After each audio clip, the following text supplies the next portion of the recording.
So good morning, peeps. Now,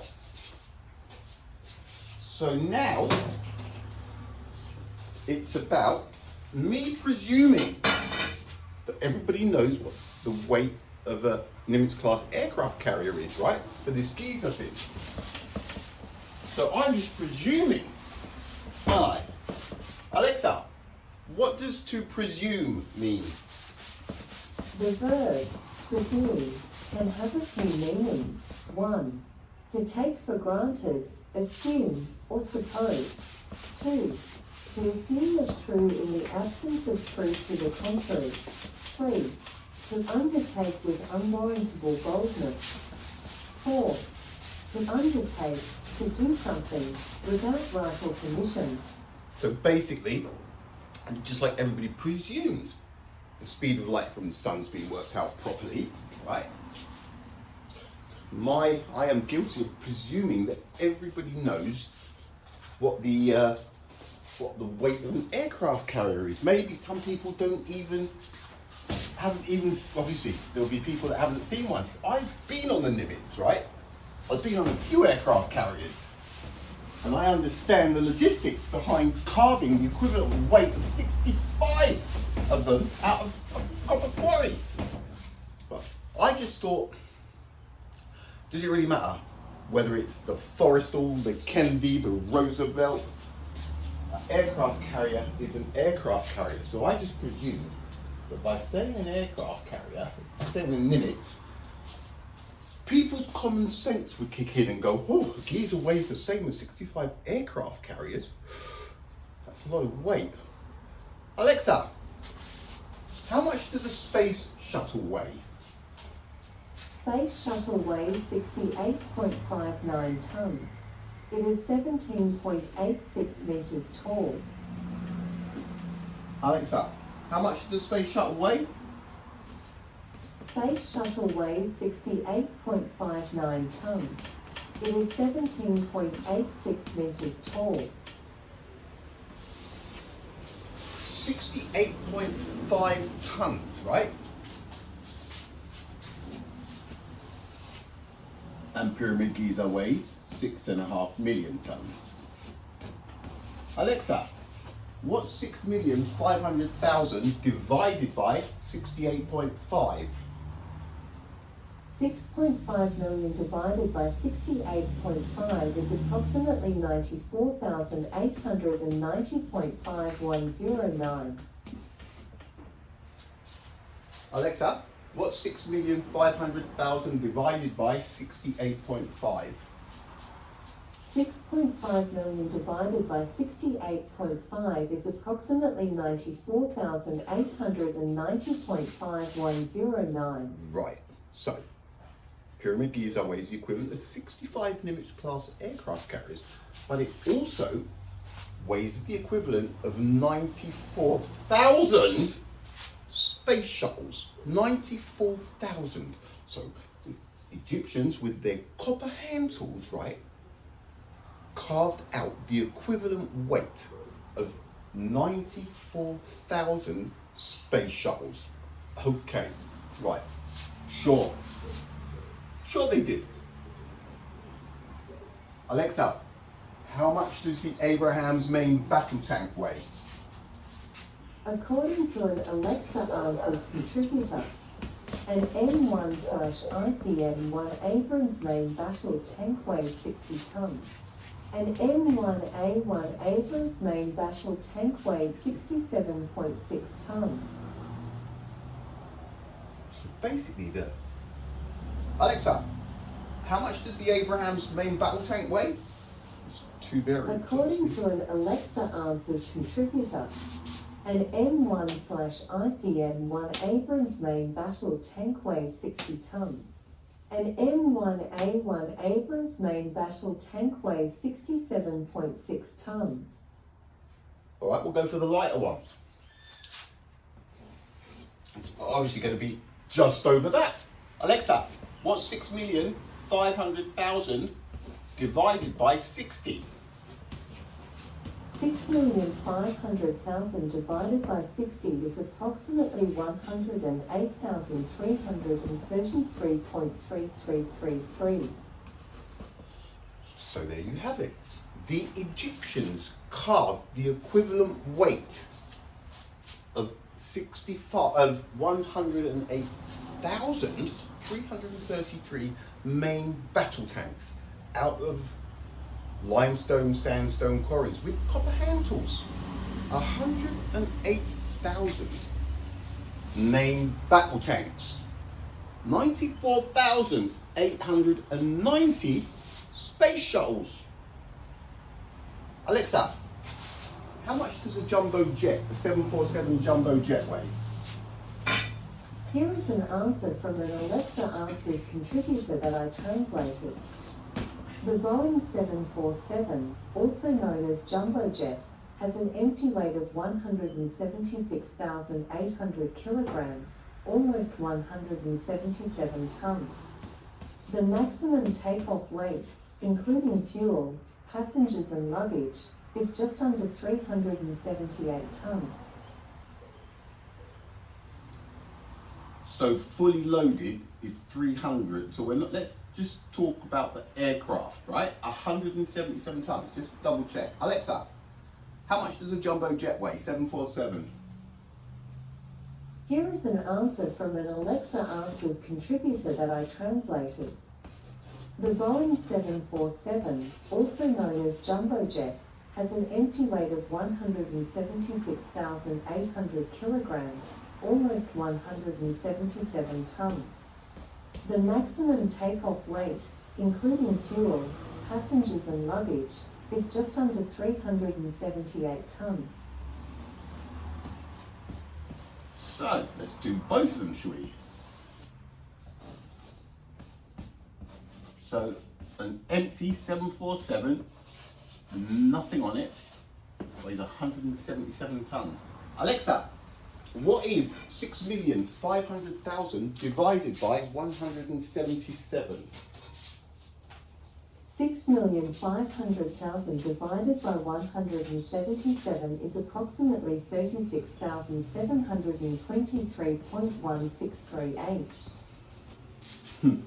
So the equivalent weight of 36,723 jumbo jets. How you going there, mate? Yeah. How many jumbo jets are you on? With copper hand tools. People, this has got to be obvious, right? That this is a logistical impossibility, right? The Egyptians did not build the pyramids. We couldn't do this now, right? We could not do this now.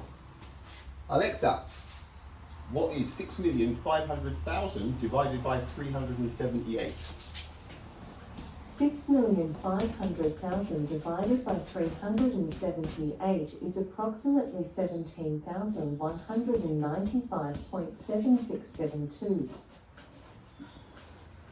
So fully loaded jumbo jet, packed to the rafters, screaming babies and people, and the Egyptians carved 17,000 of them out.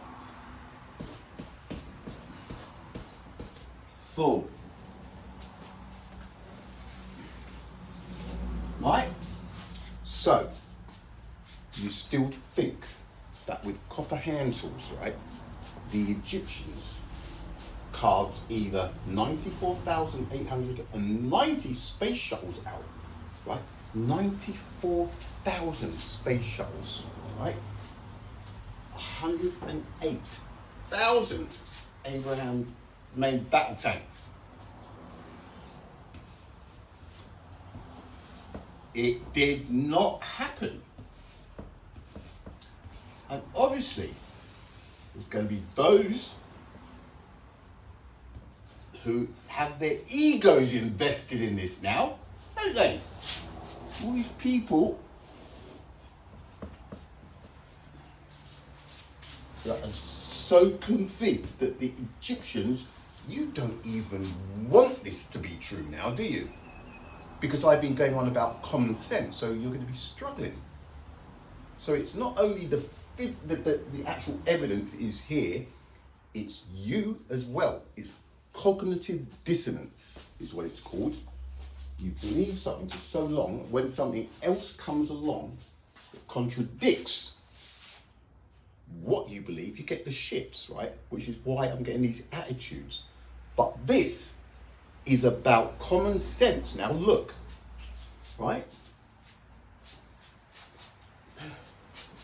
And still, right?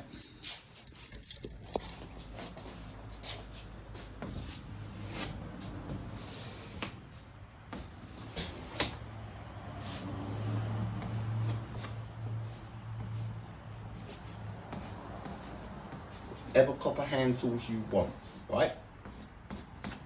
Ever copper hand tools. This is the quarry. How is the very first stone dug out of a quarry with copper hand tools? How? You could get every single soldier from every single army on this planet, right?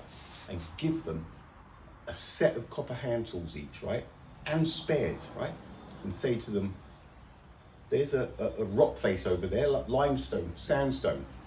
With your copper tools, all of you armies go and dig out one 2.5 ton stone that looks like one of the ones from Pyramid Giza.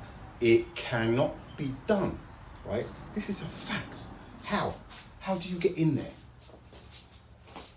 How do you get in there, right? The stones. I mean, I had one here, something like,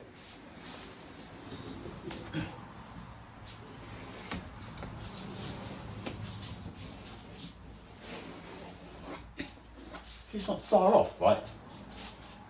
Weighs 2.5 tons. It's 1 meter.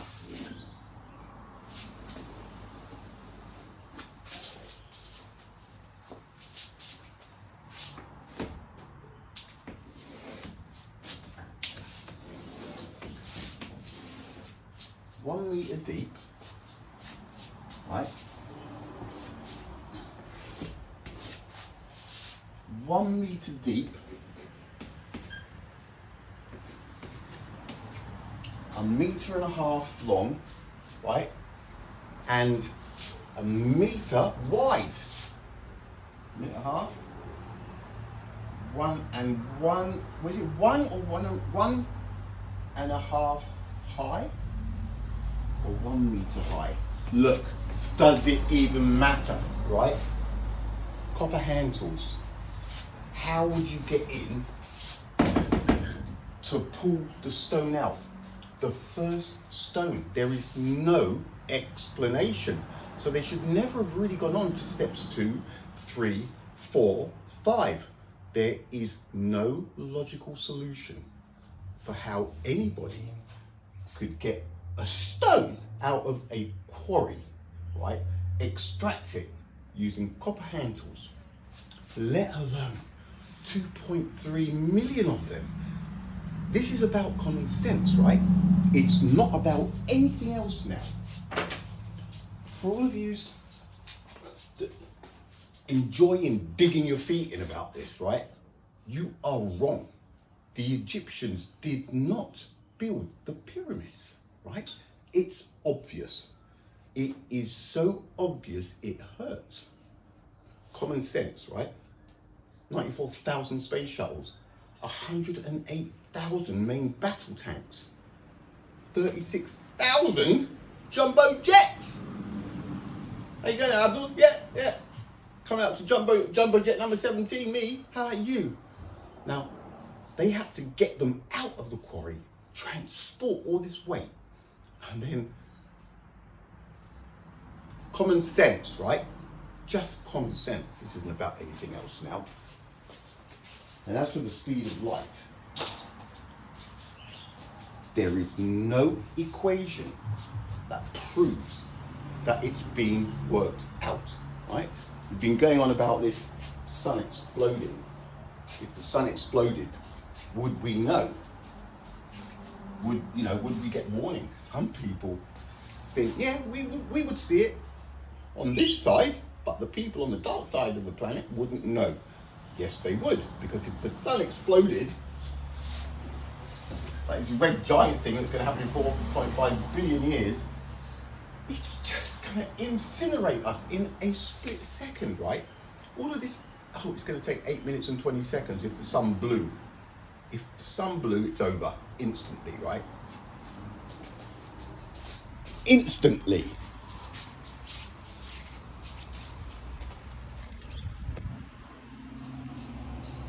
That's why. That's absolute light. It's like a laser beam, right?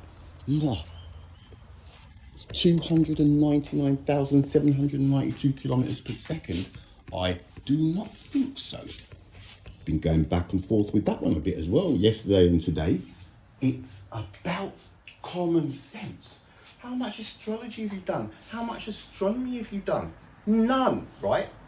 On my own playing about and looking up at the sky. It's not about degrees and qualifications. It's about common sense. You can see the sun in the sky, can't you? You can feel the heat. You burn your eyes. You can't look at it for more than a second. It's like a laser beam, right? It's absolute light. That heat is instant. It's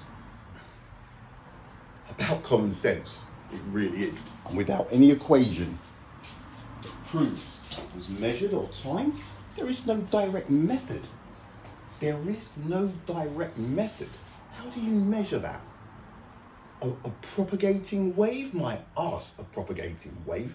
There is no time for waves to be propagating. It's absolute light. From here to Mars, from the sun to Mars, sun to us, sun to Pluto, it's instant. Bang! You wouldn't even know the difference if there was, I've said this before.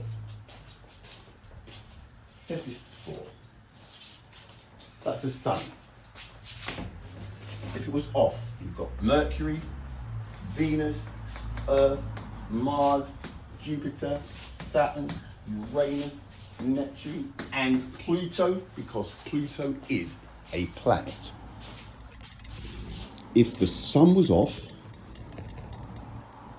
and it suddenly switched on, and you had people on all of these planets with a stopwatch, right?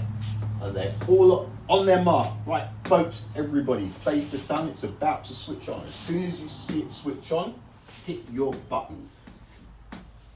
So everybody's there, ready. The sun switches on and everybody goes, bang, I see it. As soon as they see it, I bet my life that there would be no difference. You wouldn't be able to make out a pattern. Like, it wouldn't be Mercury go first, Venus, people on Venus going, yeah, and then us, yeah. It would be, everybody would just go, because it's instant. That's what would happen. Common sense. It doesn't take 8 minutes and 20 seconds for the light from that sun to reach us, for crying out loud. God, it's in the sky and you can see it and you still believe the absurdities. All right, later peeps.